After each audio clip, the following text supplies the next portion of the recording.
राजस्थान के जयपुर शहर में रहने वाले एक परिवार में 6 सदस्य थे।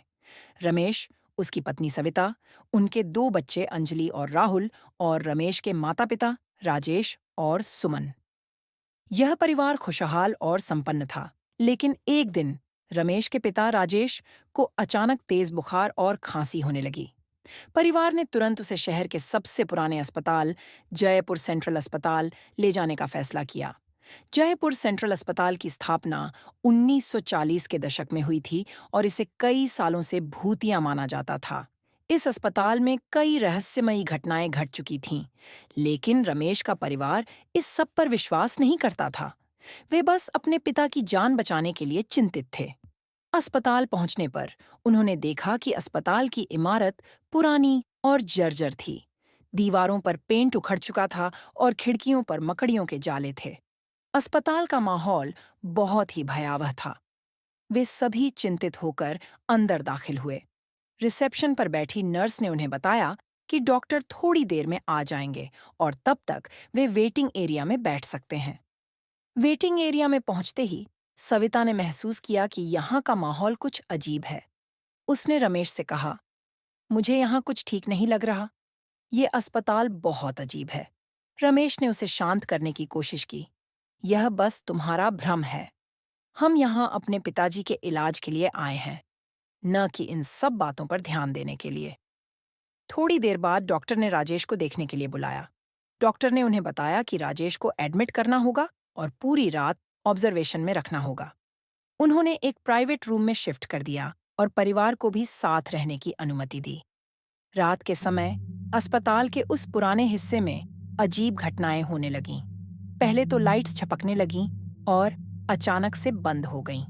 सविता ने देखा कि राजेश के कमरे के दरवाजे पर एक छाया दिखाई दे रही थी। उसने रमेश को यह बात बताई, लेकिन रमेश ने इसे नजरअंदाज कर दिया।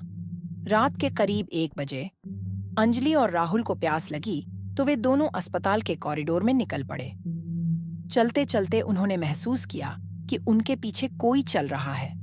मुड़कर देखने पर उन्हें कोई नहीं दिखा, लेकिन एक ठंडी हवा का झोंका उनके बीच से गुजरा। अंजलि ने घबराकर कहा, राहुल, मुझे यहाँ कुछ अजीब लग रहा है। हमें वापस चलना चाहिए। राहुल ने सहमति में सिर हिलाया और वे दोनों वापस अपने दादा के कमरे की ओर लौटने लगे। लेकिन जैसे ही वे कमरे के पास पहुंचे, दरवाजा अपने आप बंद हो गया और अंदर से जोरदार चीखें सुनाई देने लगीं। वे दोनों डर से चिल्लाते हुए अपने माता-पिता के पास दौड़े और उन्हें सब कुछ बताया। रमेश और सविता ने जब दरवाजा खोलने की कोशिश की, तो दरवाजा पूरी तरह से जाम हो चुका था। अंदर से राजेश और सुमन की चीखें लगातार सुनाई दे रही थीं। सविता ने जोर से चिल्लाया, कृपया कोई मदद करो, हमारे माता-पिता अंदर फंसे हुए हैं। तभी अस्पताल का एक बुजुर्ग सफाईकर्मी वहां आया और उसने कहा, आप लोग यहाँ से जल्दी निकल जाइए। ये जगह शापित है। यहाँ रहना सुरक्षित नहीं है। रमेश ने घबराकर पूछा, हमारे माता-पिता अंदर हैं। हमें उन्हें बचाना होगा। सफाईकर्मी ने गहरी सांस लेते हुए कहा, मैंने इस अस्पताल में कई रहस्यमयी घटनाएं देखी हैं। अगर आप लोगों ने जल्दी नहीं की, तो आप भी यहाँ फंस जाएंगे। रमेश ने सफाईकर्मी की बातों को गंभीरता से लेते हुए अपने परिवार को सुरक्षित बाहर ले जाने का फैसला किया। लेकिन जैसे ही वे बाहर निकलने लगे, अस्पताल के सभी दरवाजे और खिड़कियां अपने आप बंद हो गईं। चारों ओर सन्नाटा छा गया और केवल उनकी धड़कनों की आवाज सुनाई देने लगी। तभी एक भयानक छाया उनके सामने आई और जोर से चिल्लाई, तुम लोग यहाँ से नहीं जा सकते। यह अस्पताल तुम्हारा अंत होगा। अंजलि और राहुल डर से चिल्ला उठे और सविता ने उन्हें कसकर पकड़ लिया।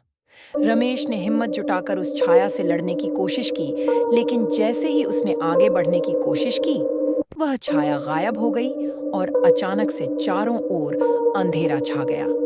अस्पताल की लाइट्स फिर से झपकने लगीं और उन्होंने देखा कि राजेश और सुमन का कमरा अब खुला हुआ था। वे सभी उस कमरे की ओर दौड़े और देखा कि वहां कोई नहीं था। राजेश और सुमन गायब हो चुके थे। कमरे में सिर्फ खून के धब्बे और टूटे हुए फर्नीचर थे। सविता ने रोते हुए कहा, हमारे माता-पिता कहाँ गए? हमें उन्हें ढूंढना होगा। रमेश ने उसे शांत करने की कोशिश की। हमें पहले यहाँ से सुरक्षित बाहर निकलना होगा, फिर हम उनकी खोज करेंगे। सफाई कर्मी ने उन्हें एक गुप्त रास्ता दिखाया जिससे वे बाहर निकल सकते थे। उस गुप्त रास्ते से गुजरते हुए उन्होंने देखा कि वहां कई पुराने शव पड़े हुए थे, जिन्हें देखकर वे और भी डर गए। रमेश ने सफाई कर्मी से पूछा, ये शव किसके हैं? सफाई कर्मी ने कहा, ये उन लोगों के हैं जिन्होंने इस अस्पताल में जान गंवाई है। यहां से बाहर निकलने की कोशिश करते हुए वे सभी मारे गए। आखिरकार वे उस गुप्त रास्ते से बाहर निकलने में सफल हुए। बाहर आकर उन्होंने राहत की सांस ली, लेकिन उनके माता पिता अब भी गायब थे। वे अस्पताल के सामने खड़े होकर सोचने लगे कि क्या उन्हें कभी अपने माता पिता का पता चलेगा या नहीं। अस्पताल से सुरक्षित बाहर आने के बाद उन्होंने पुलिस को बुलाया और सारी घटना बताई। पुलिस ने तुरंत अस्पताल की जांच शुरू की, लेकिन उन्हें कोई सबूत नहीं मिला। रमेश और उसका परिवार इस घटना से हिल चुका था। अपने माता पिता की खोज जारी रखते हुए अगले कुछ दिनों में कई बार अस्पताल के पास आए। वे हर बार उम्मीद के साथ अंदर गए, लेकिन हर बार वही अजीब घटनाएं और भयानक माहौल उन्हें मिलते। एक रात रमेश ने तय किया कि वे सभी एक आखिरी बार अस्पताल के अंदर जाएंगे ताकि वे अपने माता पिता का पता लगा सकें। उस रात अस्पताल में पहुंचकर वे एक गुप्त दरवाजे से होकर अंदर गए, जिसे सफाई कर्मी ने उन्हें बताया था। अंदर घुसते ही उन्हें एक पुरानी डायरी मिली। रमेश ने उसे उठाया और पढ़ना शुरू किया। उसमें लिखा था कि इस अस्पताल के पीछे एक बड़ा रहस्य छिपा हुआ था, जिसमें कई निर्दोष लोगों की जानें गई थीं। ये अस्पताल वास्तव में एक शोध केंद्र था, जहां खतरनाक प्रयोग किए जाते थे। डायरी के अंत में लिखा था, यहाँ से कोई भी जीवित नहीं निकल सकता। अगर तुम यहाँ हो, तो तुम भी शापित हो। अचानक अंजलि ने देखा कि एक पुरानी घड़ी दीवार पर टिकी हुई थी, जो धीरे-धीरे 3 बजे के आसपास पहुंच रही थी। अंजलि ने अपनी माँ से कहा, माँ, मुझे यहाँ से जाना है। यह जगह मुझे डरावनी लग रही है। सविता ने अंजलि को गले लगाया और कहा, हम यहाँ से जल्दी निकलेंगे, बस थोड़ी देर और। जैसे ही घड़ी ने 3 बजाए, अचानक से चारों ओर अंधेरा छा गया। एक भयानक आवाज गूंजने लगी, तुम्हें यहाँ से कभी बाहर नहीं जाने दिया जाएगा। अंजलि ने जोर से चीख मारी और अचानक उसकी आंखें खुल गईं।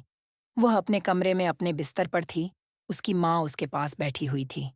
सविता ने प्यार से उसके सिर पर हाथ फेरा और कहा, क्या हुआ अंजलि? तुमने कोई बुरा सपना देखा? अंजलि ने हाँ में सिर हिलाया और कहा, हाँ माँ, मैंने बहुत डरावना सपना देखा। हम एक भूतिया अस्पताल में फंसे हुए थे और दादा दादी गायब हो गए थे। सविता ने उसे गले लगाते हुए कहा, बेटा, वो बस एक सपना था। यहाँ कोई भूतिया अस्पताल नहीं है, सब कुछ ठीक है। अंजलि ने अपनी माँ की बातों से दिलासा पाकर अपने बिस्तर पर आराम से लेट गई। उसने सोचा, क्या वो सब सच में एक सपना था? Actually,